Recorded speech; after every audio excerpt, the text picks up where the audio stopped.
I should hasten to add, though, that our television contains elements that other countries might find offensive. For instance, did you know that kissing is not permitted on television in India? Now, it's time for that special moment you never see on HBO, the commercial. Do remember, the ads you will see during this program are not meant to sell you anything. They are simply to show you what and how the rest of the world is being asked to buy. This commercial gives us an interesting insight into the country life in Kenya and shows us one way to cure a Kenyan cough.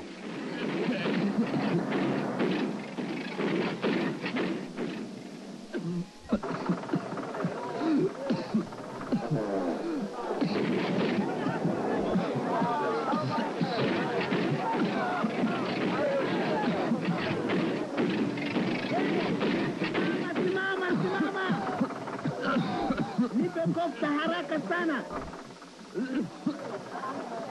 Ichukue tembe hii ya Costa, kwa kweli utasikia vizuri haraka sana. And here's an insight into life at the beach in Denmark. Tastes good, but doesn't make you fat. Music is truly the international language. Anyone can understand a melody.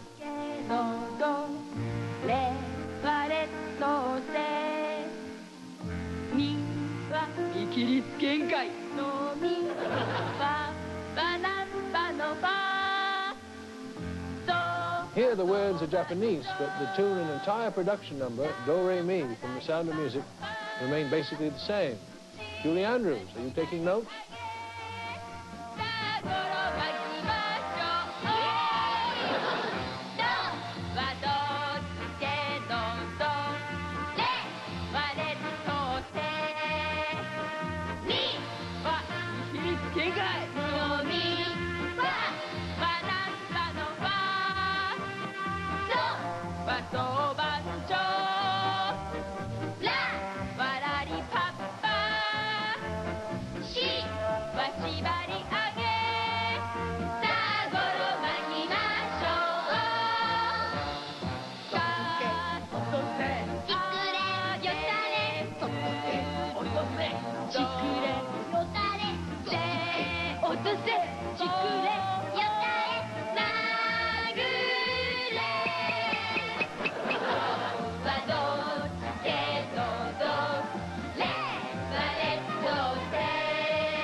America's growing interest in physical fitness has made exercise shows a television staple here, and the world has followed suit, with the emphasis varying, though, from country to country.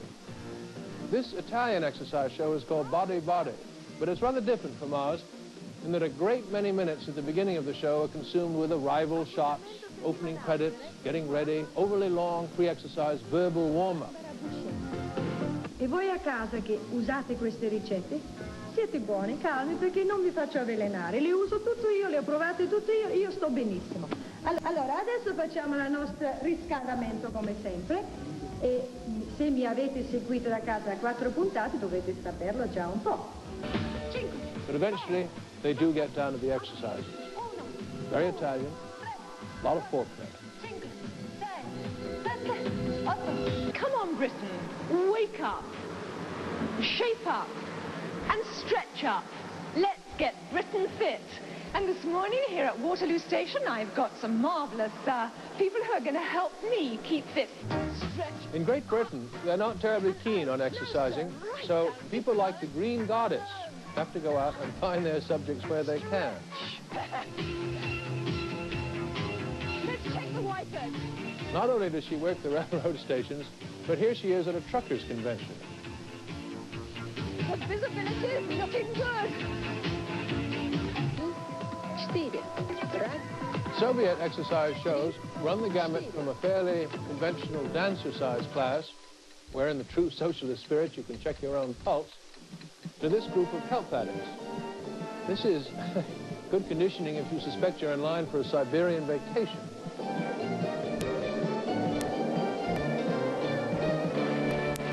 Oh, boy. Woo. Well, speaking of the Soviet Union, on each of our shows, we're going to focus on the television activities of one particular country. Our around-the-world commentator coming to us from Moscow is journalist Shelley Karabel. Shelley, tell us about the television picture in the Soviet Union. I was just looking through the TV listings here in Moscow, George, to see what I might watch in my hotel room tonight. This is the Soviet Union's weekly entertainment newspaper. I bought it for about 20 cents in a kiosk on the other side of St. Basil's here. There are 4 channels on state-run Soviet television here in Moscow, and there's even what you might call a new season. It's being ushered in by Soviet leader Mikhail Gorbachev. The communist government completely runs Soviet state TV, but TV program producers here work just as hard as any American producer to get as big an audience as possible to get the message across.